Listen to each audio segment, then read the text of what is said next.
welcome back to the Life as an Autistic Person podcast, everyone. This is episode 10, titled Fact versus Fiction. And in today's episode, we're going to be talking about the myths and the misconceptions about autism and trying to find out why did these misconceptions even exist, try to understand it, and then explain if it's true or if it's not true, which most of these are not going to be true.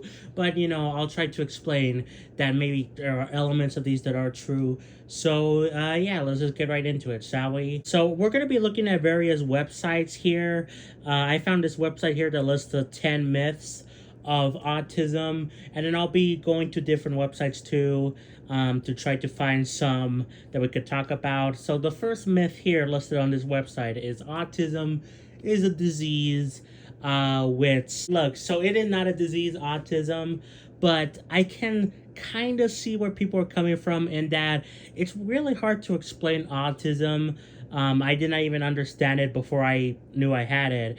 It's really hard to explain it to someone and to get people to understand, especially because some of the ways you can describe autism, they do sound sort of like a disease, or people talk about it like it's a disease. In fact, you see many people talk about a cure, that, we can find a cure to fix these people, and they want to fix them. You can't fix something that isn't really broken. It's not a disease. But the reason why this myth exists in the first place is just the fact that it's hard to describe autism, and there's other misconceptions about it from other people, about a cure and all that stuff that causes it, So I don't, unless you actively are believing that this is a disease, I think most people that say it is just do not understand, and they will learn, The second myth listed here is vaccines cause autism, which is a very common one. It's probably the most common one of these myths, misconceptions. The reason why this exists is because I believe back in the 80s, early on when autism was starting to become a well-known thing, there was a paper published about vaccines and autism, how apparently vaccines are more likely to cause people to have autism, when that is not the case. That paper was later discredited, and now we know more so what causes autism. It's environmental factors, genetic stuff, It also has things like if you have an older father, that could cause it. There's various things that cause autism, but vaccines is not one of them, Getting a vaccine, either a pregnant mother getting a vaccine does not cause your baby to have autism, or getting a vaccine as a kid doesn't make you have autism, So yeah, it was just from a paper that was published, and it's been discredited, but that paper had a lot of repercussions towards the world in general, to how it sees autism. So yeah. Ooh, okay, this one, I have a lot to say about this one. Myth 3, autism is becoming an epidemic. Oh my god. So if you don't know what an epidemic means, it means basically that it's becoming widespread, and basically this myth suggests that ever since the 2010s, around that time, more recently, autism seems to be popping up everywhere, and lots of people say, I even seen this a few times myself in comments on YouTube or TikTok or whatever, online. I see these comments about how it seems like everyone is getting diagnosed with autism online, especially, and they think it's a problem. But here's the thing, bro. Yes, there are some people that do diagnose themselves with autism, either because they don't have the financial means to get a diagnosis, actually, which is fine, but sometimes there is some people that diagnose themselves because they do relate to some things, and they don't do much research because of that. But overall, the vast majority of people that say they have autism either are actually diagnosed with it, or they genuinely do believe they have it and can get a diagnosis, at least for a relatively long time. And the reason why it's seen like it's more common being diagnosed with autism is because of the fact that, one, we're more connected than ever before. Online is a big thing. Online communities, where you focus and you watch one specific person and one specific thing, you're more likely to be in tune with those people. Like, for example, gaming, is a big thing for many autistic people, and you're likely to find many autistic people that play video games. Not that every gamer is autistic, but I'm basically saying that online is a big thing, and that allows us to connect with more people, and more likely to see other autistic people. But the second thing is just the fact that the way we understand autism is way, way better than it was like 30 years ago, or whenever, how long autism was first discovered, or all that stuff. Like, it's just far more understandable what autism is, what causes it, what are the, not symptoms, that's the kind of relates back to the disease thing, because I guess you call autism like traits symptoms sometimes, but that sounds like a disease, so that's another thing. Anyway, going back to the epidemic thing, we just understand autism better, and because of that, one, again, people are more in tune with what they feel like, and they are more likely to either ask for a diagnosis or self-diagnose in cases of, they can't get an actual diagnosis.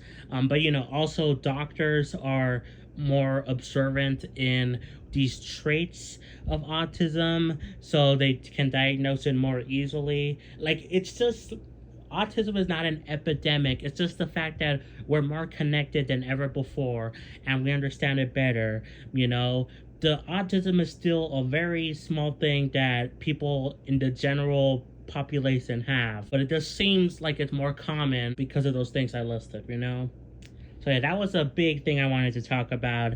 But going on to myth number 4, all autistic people have a savant skill, which you see this kind of happen because of media representation, which I talked about in a past podcast episode about media representation and autism. And I think overall it is pretty good.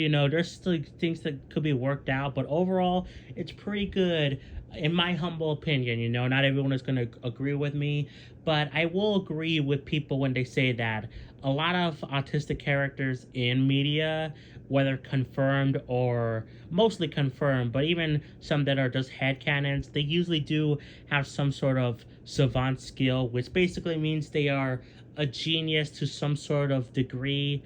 You see this with Rick from Rick and Morty, who's a genius. Basically, almost every autistic character that's confirmed is a genius. The guy from The Good Doctor, San, I believe, even well-written, which you could argue if those are pretty good, well-written autistic characters. But one of the most well-written autistic characters I can think of is the Entrapta from She-Ra, and she is also a genius. So I like this myth. It just is because of the fact that the media presents autistic people as having a savant skill, having genius abilities, when that is not the case, like, at all. Savant syndrome is like a part of some autistic people, but it's obviously not a thing with every autistic person. And many of us struggle with many different things too. Maybe we can excel in certain things, but by no means I think most people are experts in this. So yeah, it's just caused by the media, how it depicts autism, all that sort of stuff. Myth 5: autistic people don't feel emotion. God, this myth sucks. I hate this myth. The reason why this myth is common is just because of the fact that, again, people don't understand autism. It's kind of hard to explain, and when they do see people with it, they don't quite get it. Here's the thing: we do feel emotion, right? But we just feel emotion differently than normal people to varying degrees. Sometimes we can be more sensitive to emotion than other people, like, for example, me, I feel like I cry way, way too often, like, even just a little bit of a sad song or any like little thing, I feel like I cry, so I'm more sensitive to that. Some autistic people might be less sensitive to feelings, But again, autism is a spectrum, and that's a big thing. A lot of these myths also are a thing because people don't understand that autism is a wide range of people's different experiences. They just think it's one experience and that's it, when that is not the case. So autistic people do feel emotion, but maybe some feel it less than others, but some feel it more than others. It's just a whole thing where it kind of depends on the autistic person. Myth 6 is autistic people have an intellectual disability, I probably said that wrong, and can't speak, which is basically the opposite of savant skill, savant syndrome, where you see other cases in autism in media where you see autistic people be kind of dumb or be very stupid or just being very oblivious when it comes to certain things. And again, autism is a spectrum. There are autistic people that do have certain disabilities in different ways and can't speak, or nonverbal is a thing for many autistic people, but for many of them it's only a small period of time or certain situations. I think there's only a few autistic people, I could be wrong about this, but I think there's only a few of them that can't speak really at all, which those exist. They shouldn't be invalid, those autistic people, but it's not the case for everyone. And yeah, it's just another thing about media. I kind of have a disability besides autism. My speech is horrible, but that's not the case for every autistic person. Okay, myth 7. Oh my god. Okay. One can grow out of autism. Oh boy, this is one. This kind of relates to another one coming up about bad parenting, which we'll get to in a bit. But yeah, autism is seen as is a thing that you can grow out of because for example, autism, like especially when I was growing up, which my mom had no idea autism was a thing, but I'm sure this is the case for other people. But autism shares very similar traits to other things like shyness, anxiety, a lot of these things, depression, they kind of go packaged with autism. And so many parents, for example, many people in general think that you just have to expose the kids to that, that have autism to more people, more kids, and then they will come out of their cell and then they will be like normal people. Like basically they think that exposure will help autistic kids to grow out of it in an indirect way for the most part. Of course there are some people that really do believe this in a negative way, like they want to cure autism, like we talked about earlier. But for the most part, it's just parents not being completely understanding of autism. That is a thing. Autism is kind of a hard thing. Most people don't really understand it. So when you see a kid that has autism, your own kid, and you don't quite understand it, either before it's diagnosed or even after it's diagnosed, you want to try to help them the best you can. And that's not usually the best way, because you kind of force them into a situation that isn't good for them. That's what happened with me, not with my mom, but like in my school in general. They tried to force me to be more open, talk to kids, all that stuff. But I didn't really want to do that. And they thought I would just grow out of being shy, quote unquote, when I wasn't. I guess a part of it I was shy, but also it's just a part of autism. So myth 8 is autistic people cannot learn, which is not true, but I can kind of see where they're coming from in that it takes a lot of time for many of us autistic people to even pick up simple skills such as tying your shoes, microwaving something, driving. It may take us some time to do these things, but eventually we can do it for the most part. You just need to have a little bit of patience with us. You need to help us more. So it's not the fact that we can learn, but I think we just have trouble learning in many cases, like I do. In fact, I never learned how to tie my shoes. I don't know anything about a microwave, how to operate it. I never learned how to drive a car yet, and I'm almost 20. So, yeah, like, but I feel like I could learn these things. I just need to focus on them for a long period of time and also have a complete supportive group of people, which, like, my mom, she loves me, I love her, but she didn't want me to drive because it's scary for her. She'll be afraid I would crash or something. So, I would need to do it in like a environment that completely supports me, but it allows me to take my time with it. So, yeah, I guess the myth is not completely wrong to an extent, but it's also not completely right. Myth 9 is that bad parents cause autism, which we kind of already talked about to an extent, in that, one can grow out of autism. I don't think most people that are parents are not doing this, like, they're not trying to force the kids to not be autistic out of like badness. They're trying to push them to be more open, to be more communicative with others, like out of a good reason, even though they don't quite understand autism or don't know the kids have it. But of course, there are bad parents out there, obviously, that do not support their kids with autism and not supportive of their kids in general, even if they're not autistic.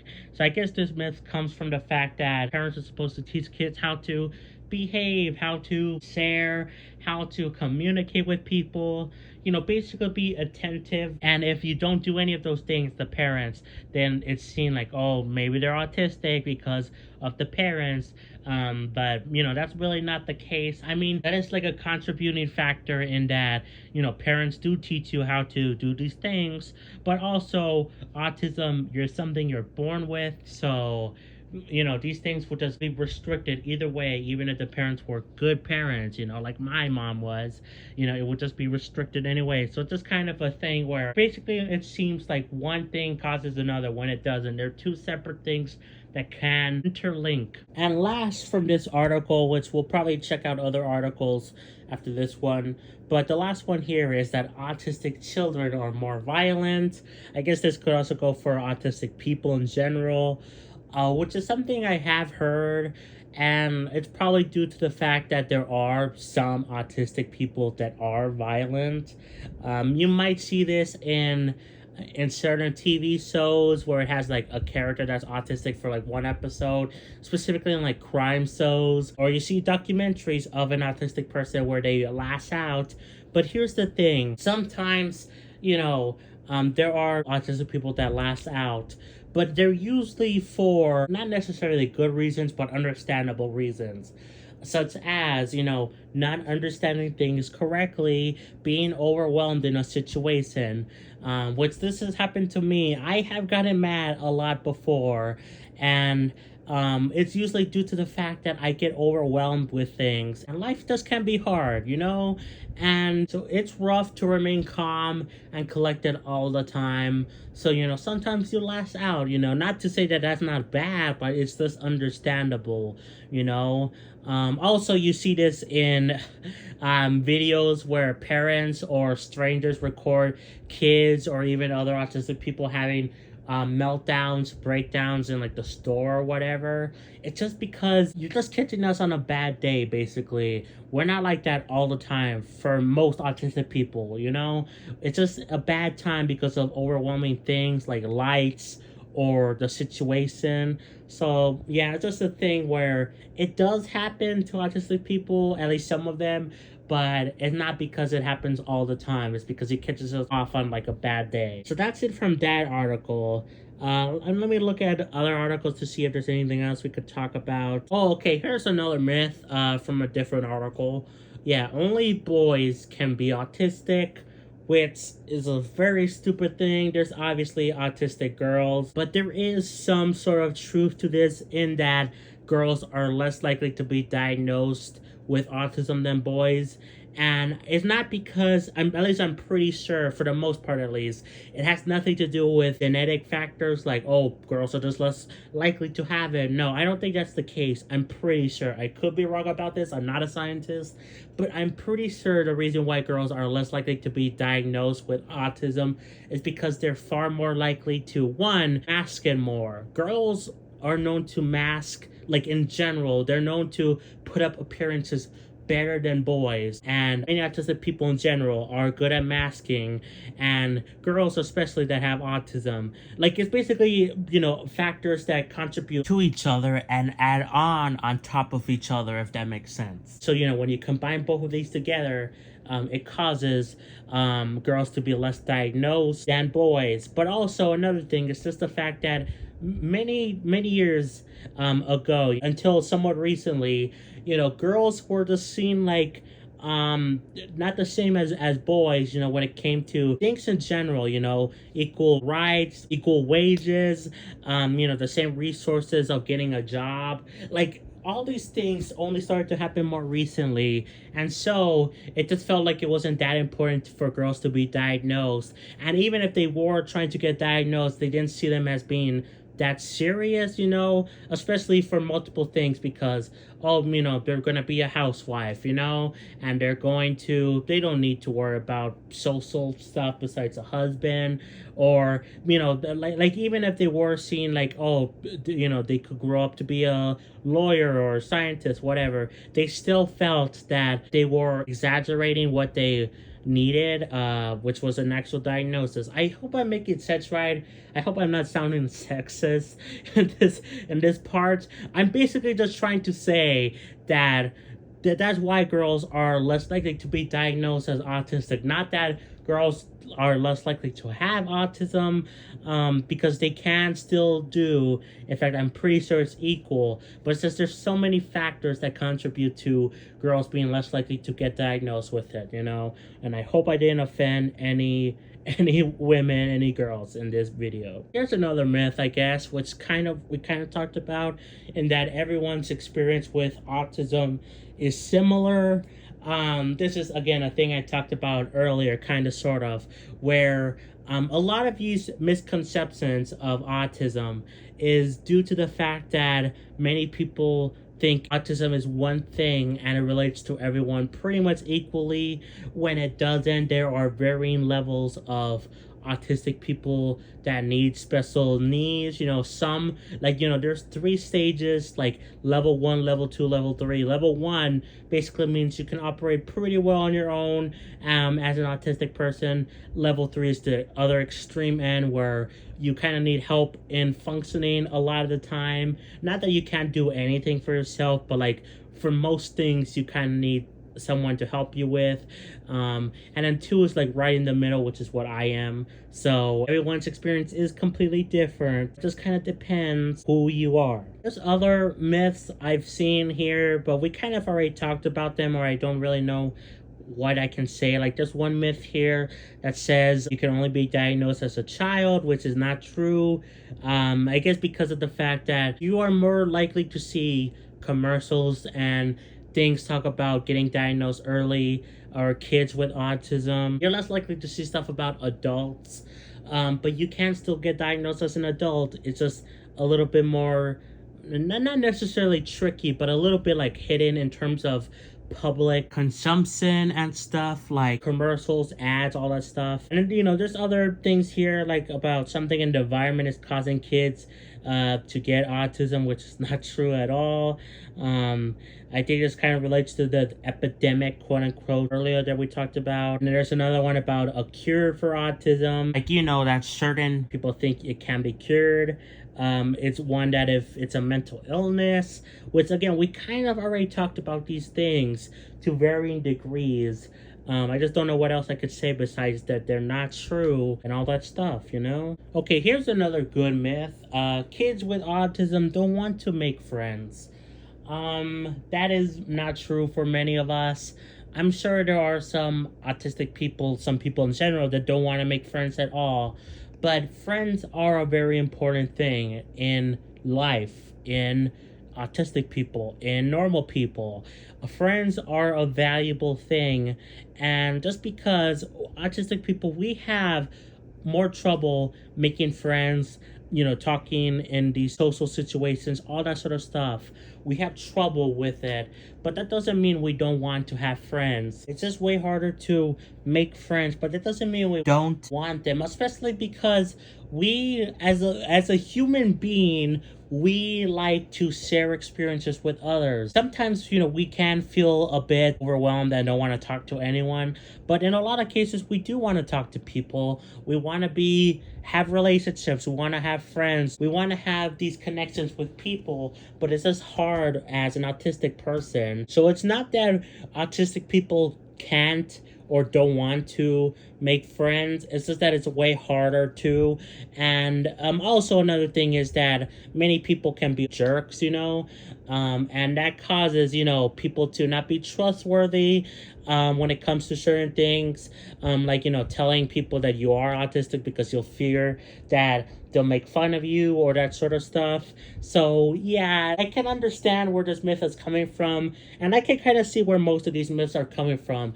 They're just misconceptions due to the fact that autism is not a well-known thing or talked about nearly as much as it should. And the people and the commercials and ads that do talk about it maybe don't do a good job with it. But yeah, many autistic people do want to make friends because we want to share our interests with, some autistic people like trains. That's a common autism stereotype, which I guess is that a myth? Sure, we'll count it, that autistic people like technology, trains, which isn't true for every autistic person because it's a spectrum, some are only care about nature stuff, bugs. But anyway, I'm getting sidetracked. That's a whole other separate myth. But anyway, we want to share these experiences with other people. We just don't want to be judged. And also, it's just hard to reach out, To be honest, guys, I think that should be it for this podcast episode, because those were basically the main biggest misconceptions about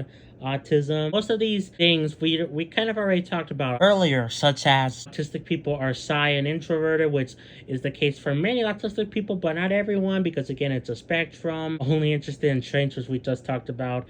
Autistic people can live independently, which I think most autistic people find this hard to some extent, but some more than others, again, because level 1, they can live pretty well on their own. Level 3 need more help. But yeah, I think that might be it, because we just covered most of the myths and misconceptions I could find, and I tried to explain the best I could on why these myths happen and try to separate fact from fiction, what is true about them, but what is mostly fake about all these myths or whatever. So if you enjoyed this podcast episode, feel free to like and subscribe. I had a lot of fun making this episode. I'm gonna go now, so play some Xenoblade, and I'll catch you all next time for more. Peace. Bye, everyone.